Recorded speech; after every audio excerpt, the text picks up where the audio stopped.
sorry, I'm having technical difficulties, is through the chat screen. And so you can type your message. You can type who you want it to go to. You can type, send it to just me, or you can send it to another class member. You can send it to the whole group, and then just fire that off. And with all my webinars and all my things like that, I'll have my contact information up at the end. And please don't be shy about getting in touch, because this is one that I think every safety person really struggles with. So right off the bat, what's the objective today? Is I want to, we're going to share some ideas, or I'm going to share some ideas about just the basic concepts of leadership and how they can be applied in safety. And so then you can begin developing your own, leadership style or your leadership strategy. And we'll go over how to avoid some of the pitfalls and missteps. And then at the end, we'll open it up to questions if anybody is, if anybody's interested. So what is it? There's a ton of different things. There's a ton of different styles. There's a ton of different thoughts on this. And quite honestly, my thoughts on this may really directly conflict with somebody else's ideas on what leadership is. But I think maybe we should go over what it's not first to help us eliminate some things. So what is leadership? It's not power. I mean, nobody becomes a safety person, at least nobody I've met yet, for the status of being a safety manager, safety professional. So it's not power. It's not that you outrank them. It's a mugger who's got a gun in your back. They have power, but no leadership. And the hazard with this is you can't become a safety cop. And that's the approach that a lot of folks take, is that we have somebody and they're the only one responsible for safety, so we send them out there to do write-ups and chew people out. And it won't work. At best, you become the bad guy that nobody wants to see, and then you've defeated the whole purpose of being the safety, the safety person. At worst, you become a joke. And those are the two routes that I've owned, that pulling the safety cop deal. The only ways I've ever seen those end up. So it's not status. It's not that you've got more rank than anybody else. A person can have subordinates, but they're not followers. And so people only follow you if you act like a leader. And it may not even be in the job description or anything about the job that you do about leading people. And that doesn't matter. You're not doing reviews. You're not giving promotions. Leadership is a lot more than that. It's not management. That's an organizational skill. Managers, they preside over processes and programs. This is the other tricky spot. The first one is becoming the safety cop. That's bad. And then a lot of safety folks, or people who are responsible for it, they fall into the compliance trap. That, okay, I'm going to make sure my policies and my procedures and the paperwork and everything is spot on and perfect. And it's very easy to fall into this trap, because it is the beautiful thing about compliance is there's not a lot of confusion about what needs to be done and what needs to be filed. But you should be, if you're going to be a leader, especially if you're going to be the safety leader, you should be out talking to people. I train, when I get to train safety managers, I tell them they should be spending about 75% of their time in the mill or in the plant. So, what is the definition of leadership? Well, raising the consciousness of the followers. It's a whole bunch of things. I can best equate it to, it's advanced parenting. Now, that's my quote. It's like being a parent of a whole bunch of people. Because your role, I do believe that your safety role, more than any other role, shapes and influences the culture. And your culture, everybody has one. All of us have a culture.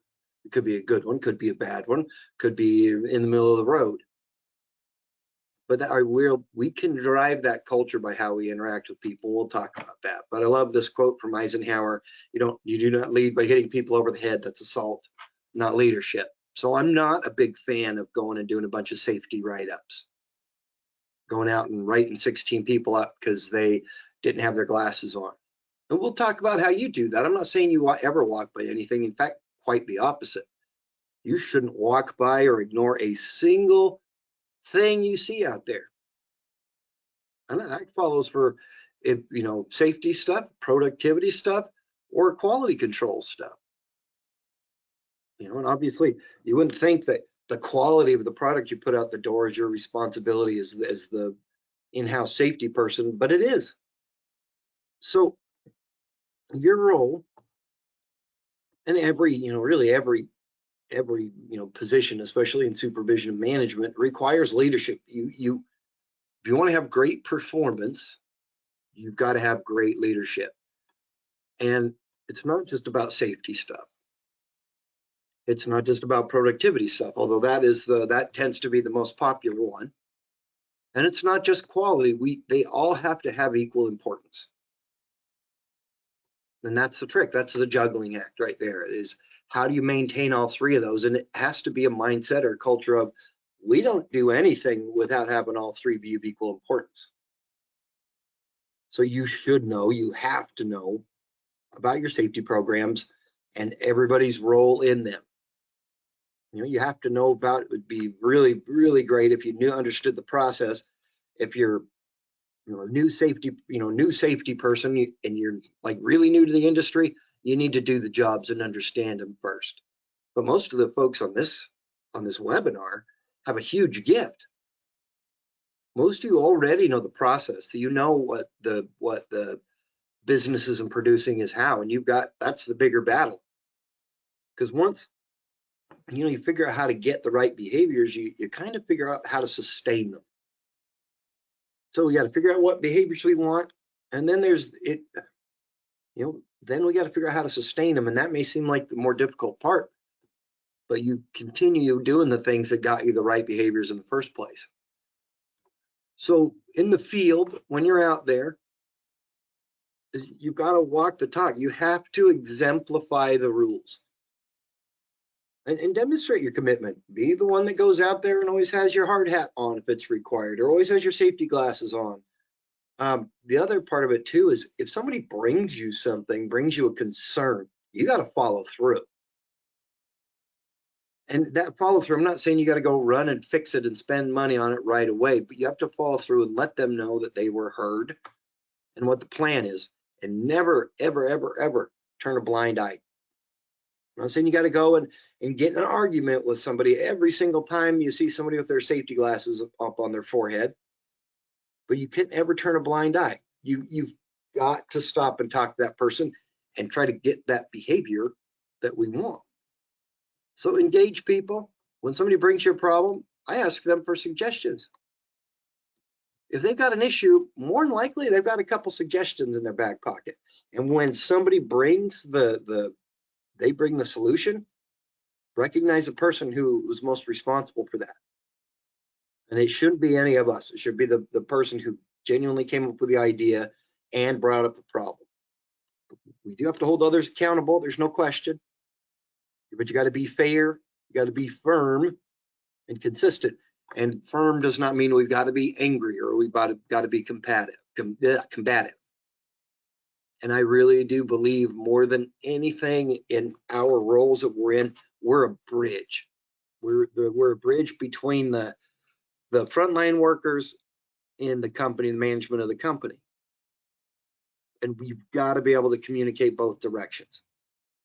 If you're great at talking to the employees, but you're terrified of speaking to upper management, well, then we got a problem. And vice versa. If you're great, sitting in the conference room talking about what we're going to do, but then you don't talk to the employees, then you got a huge problem. Because we have to be able to explain the whole health and safety environmental process to the employees, not just what it is, but why it is. And if there's a gap, we're missing something, how we're going to do it, and provide effective feedback. What I mean by that is you see something, you see an unsafe act, you never walk by, you never ignore it. And I honestly see a lot of managers, a lot of supervisors not just safety folks that do this. They're afraid of that confrontation. But you're going to go to them, stop what's going on, explain what the process is and why we want it, and how we're going to get better at it. But try to understand when you're talking to them why the situation or the behavior was that way. Because a lot of times we just seek to deal with the symptom. So, you're not wearing your safety glasses, get your safety glasses on. And so all we're doing is we're treating the symptom. You never correct the problem. Why? Why are people hesitant to do that? Why don't they like wearing them? You may find out a lot of things. You may find out your equipment's no good, or they get fogged up and people are in more hazard wearing the things than not. It doesn't have to be an argument. It doesn't. It really doesn't. But you see somebody taking a risk, stop it, talk to them, explain the risks, explain the safe way, and explain what the expectation is. If they just flat out and ignore you and they continue to do that, then now you take action. And it feels like a lot of people think this step feels like, oh, I'm just going out there and letting them get away with it 100 times. No, it's if you train a dog or you raise kids, it's not all stick. It's not all punishment. There's some carrot, but it's mostly guidance. When you have to take action, whether you correct their behavior or if hopefully you don't have to write somebody up, that they understand that we don't want them to get hurt because we actually care about them. I have not had too many people that were belligerent. I've had to write up very few people. But if you go down that route, really the only use for writing people up I found is to start keeping records so you can get them out of the building. But you do need to ask yourself, well, every time you take action, am I addressing the problem or just one of the symptoms? And we have to, I guess, personalize it. We'll say personalize our leadership. Don't do the, oh, OSHA makes us do this, or the boss wants this. Oh, I know it's a pain in the butt. No, I need for you to do this. My expectations are that everyone does this because I want you to be healthy and come back tomorrow and not lose a finger or whatever it may be. But I say we all the time, because it really is. It's a we thing. There's very rarely that when I'm talking or working with an account that what I want or what I think comes into play. It's what's best for us. What do we need? And your actions absolutely speak louder than words. If you've got a stretching program like in that picture, and you're the safety leader, you should be out there doing it, with everybody with a good attitude. They will subconsciously follow your actions, good ones and bad ones.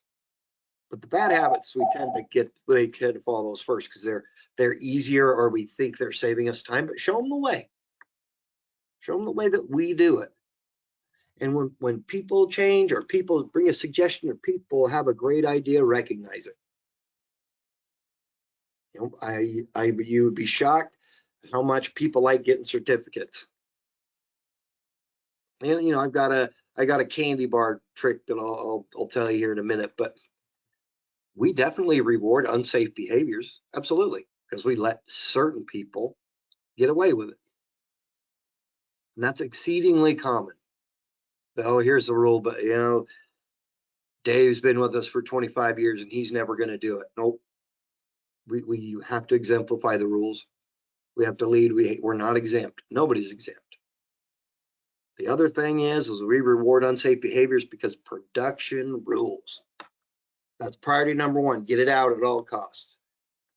Well, that's what gets people killed, or that's what gets amputations, or that's what gets OSHA on your doorstep. But we also punish safe behavior because we use it as a scapegoat. Oh, I know it's a pain in the butt. We got to do this. Oh, I know it takes you longer, but we got to do this. Or OSHA says, no, you can't use it like that. Because once the right behavior becomes habitual, becomes the way we do it, it doesn't take any additional time. I've heard the argument, oh, they can't wear their seatbelt on the forklifts because they're on and off that thing all day long. And if you stop and really count it, they're on and off it 20 times. And to click or unclick that seatbelt takes half a second. Literally, takes half a second, maybe a second if you're a little clumsy.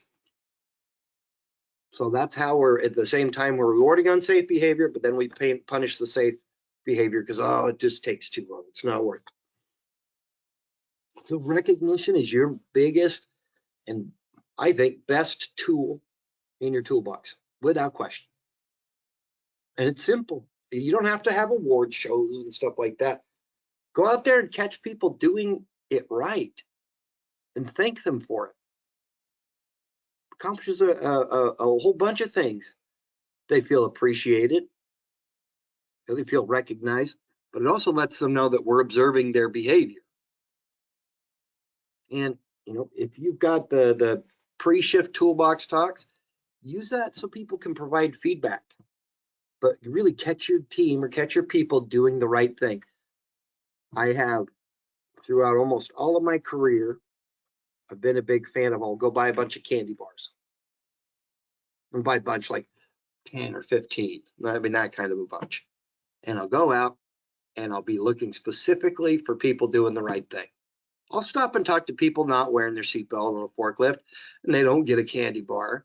But when I have somebody doing it the right way, even if it's that person 5 minutes later that weren't wearing it, now they are, I'm going to catch them doing the right thing and thank you for doing it the right way, for doing it the way we do it. And so I've gotten way more, immeasurably more traction with that. And it's a simple thing, but food's a great reward because it's immediate. But also the big reward there is people like to be pointed out for doing something right. And you'll find all your other folks are like, oh, how did you get the candy bar? And they start talking about that and they want it too. But we're all in a different spot on our journey.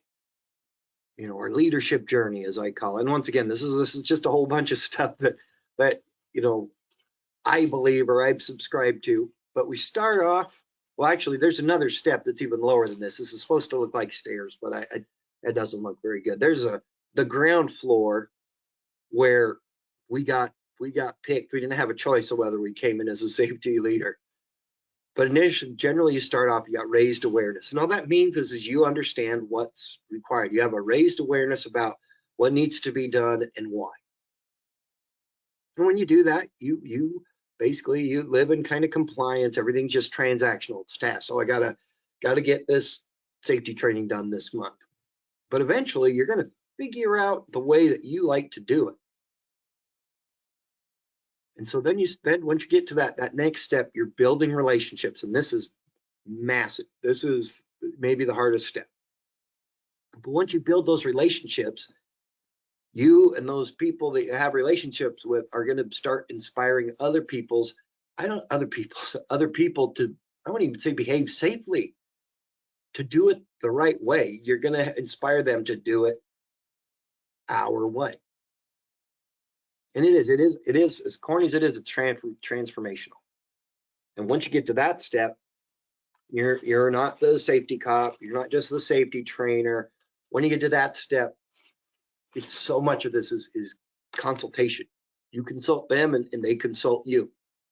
And you'll start to have people want to talk to you. Once you get there, you're in that, you're in that transformational stage where it's like, wow, people are coming to me and asking my opinion on how to deal with this problem. Or they're coming to me because nobody else can give them an answer. We got to make sure we give them an answer, though. You can't hear it and ignore it. But you can kind of program, the part of your brain, the RAS, the reticular activating system, you can kind of program what people pay attention to. And you can program it into yourself, and I guess that's where you've got to start. You can program other people too, and program's maybe not the right word, but you want to influence things positive. You want to influence the outcomes that we know are positive. So rather than telling them, oh, why did you do this? Don't do this. Ask them what might have happened if they don't. So what happens is, what if you were to fall off of this with no fall protection? What would happen? And then you talk about the impact that has for others, not just you, but coworkers, family members, and have they thought about the consequences of this? And we're not guilt tripping them, because you're at the end of it, you're going to be asking them, okay, how can we get better? What can we do? Not point out, oh, you didn't do this, you need to do this. You're going to ask, how can we get better? How can I help you? Because if they're not, they're not wearing fall protection and they're 60 feet up in the air, there's going to be a kind of a trail of bad decisions or failures that were made. And the person who's doing the job is the best person to help you get better, help the organization get better at it. And this is kind of corny, but I do like this. The I lead. Well, you have to show what your intent is. You actually have to look and observe and see what's going on before you engage. You need to know what's going on before you engage. And after you engage, ask them questions. Have them be involved in the solution. And absolutely discuss what the consequences are, and not the write-up consequences, not that you're going to get a demerit. What's the real world consequences for them, or for any employee for that matter? Once again, very corny as well too, but I love this. Target people doing the right thing, people doing the wrong thing. Engage with them, ask them questions, and keep working on it till you both mutually agree what the right way is. And your action, well, this is even worse stairs this time. Your action builds credibility. And I put management action in here because it's not just you. You're not just the one person. You have to have your supervisors, your leads, your managers, all the way up to ownership, if you want to be successful, that their action builds credibility. Either that or builds it or destroys it. And once we have some credibility, you have some emotional currency, as I call it, well, now you start building trust. And if they trust you, then they're gonna be involved. This leads to them being involved. And once you get everybody involved, now you got a safety culture, or you're going to be one of those places that goes 10 years without having a lost time injury, when every single person is involved and committed to it. Then you can do really great things. And then we start off once again with the stairs again. We start off as an employee where they're just ignoring what the safety stuff is. I'm not responsible for. That's the company's job. Oh, I've always done it this way, and this is a dangerous place to be. And then if we could get people understanding that their personal actions do have an effect on their safety and the safety of everybody else, eventually then they move to kind of blaming others. Well, it's just the workplace. This is too much. This safety stuff's too difficult. I can't get my work done quickly, or management doesn't really care about me. But once they assume that responsibility and they understand I can influence my and other people's safety, and not to allow themselves to get hurt. And then ultimately, if you can change behavior, that's how you get to the 0 accidents. That safety is their number one priority. So is productivity. So is quality. And I wear all my PPE and I follow the procedures because that's the right way to do it. That's how we do it. So I got a whole bunch of things here of how do I get there. We talked about all these great things, and a lot of folks think of it as like a kumbaya thing. But you start doing all these things together where you recognize people and reward correct behavior, and people start to participate, they start to communicate, you motivate people, but you have to lead by example. But you also have to provide them resources. And what I mean by that is you have to be a solution to a problem. I mean, you can't just show concern. You've got to help them get to a better place. And that's how you build trust. And you put all those things together and some other ones, now you're getting into safety improvement. This isn't going to take you from the bottom of the stairs all the way to the top where we're having no injuries, but maintaining this level of behavior is. And so, but I've got a couple articles attached to this as well. But I think your credibility is massive. It's a massive, massive part of this. You have to know the job. You have to know how to do it, because then you get open dialogue. And it's okay if you make a mistake. If you do, admit it. It's like, yeah, I thought this was going to fix it. I was wrong. But that's an opportunity for you to engage with the person who's having the issue of a better way to do it.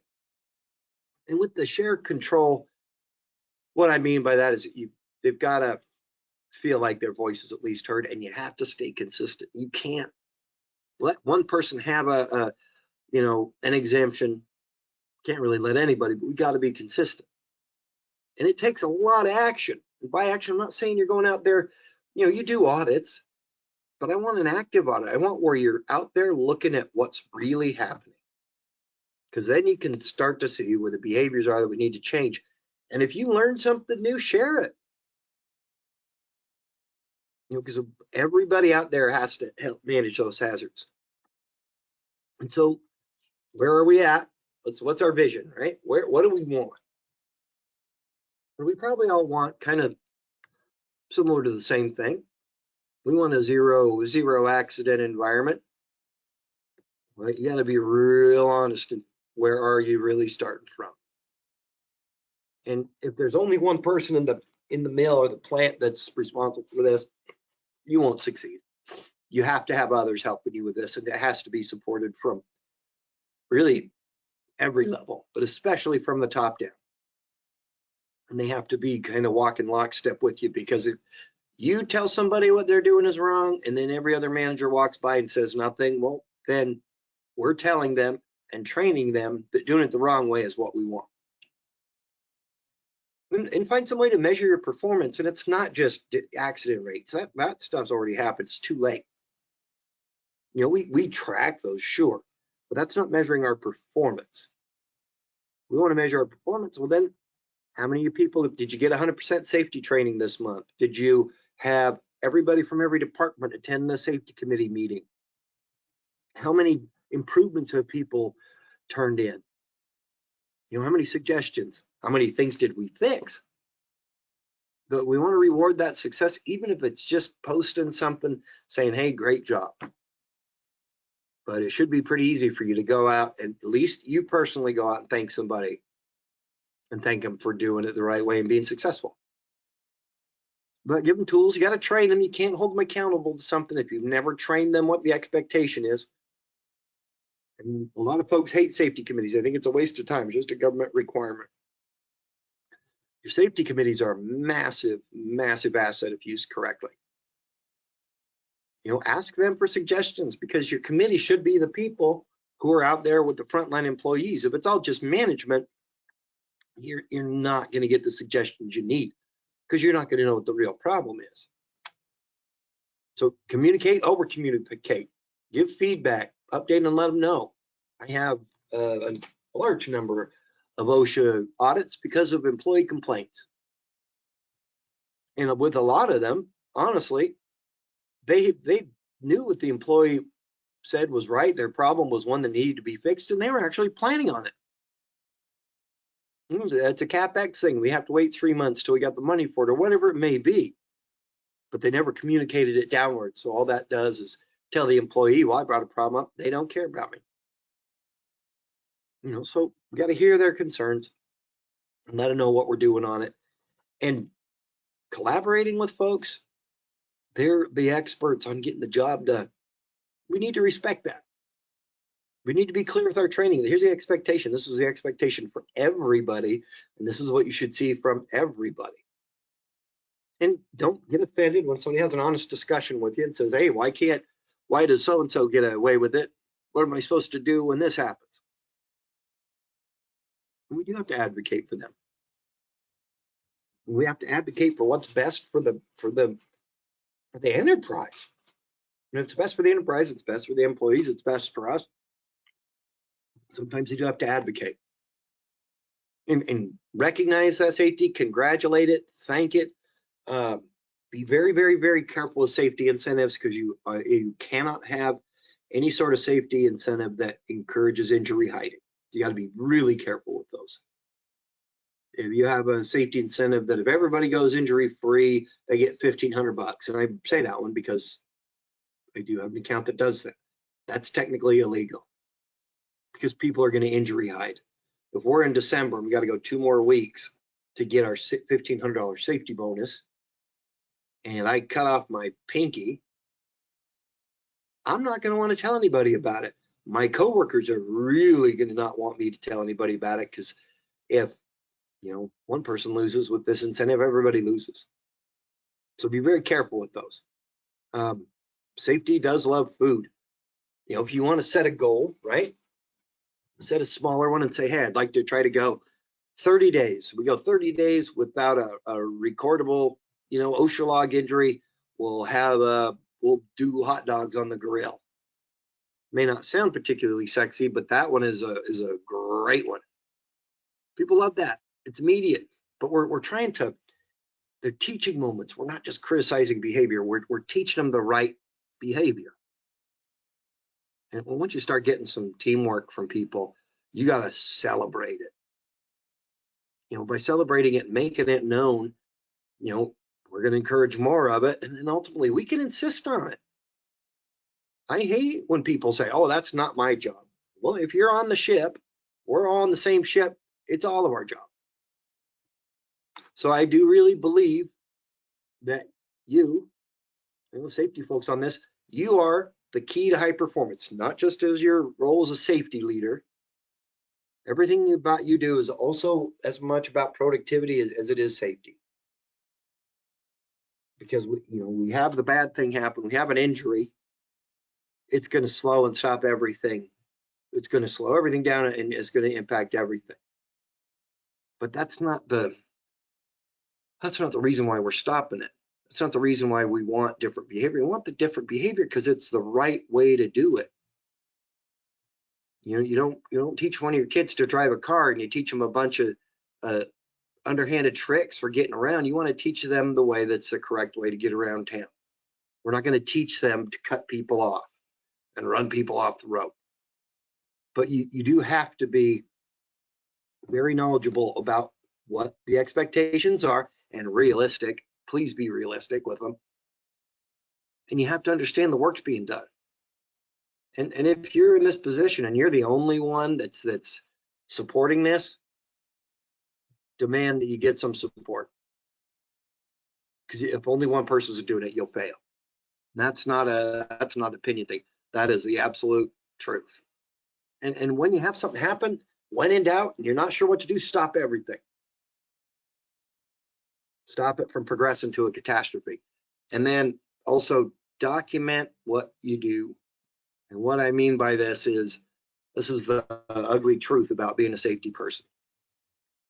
When we do everything perfectly right, we do our job perfectly, what's the payoff? Payoff's silence. We don't have anything happen. We don't have the bad thing happen. It's hard to sell silence.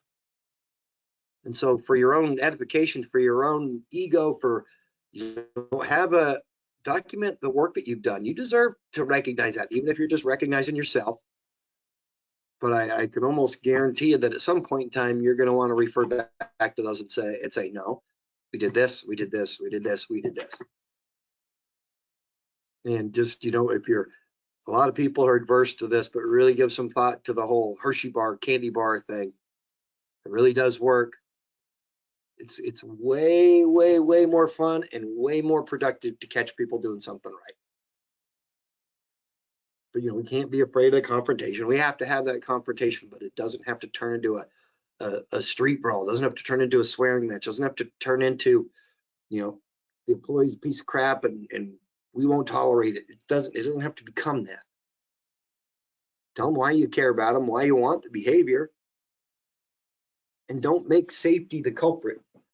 Make the lack of the bad thing, make the employee not being hurt be the reason why we want it.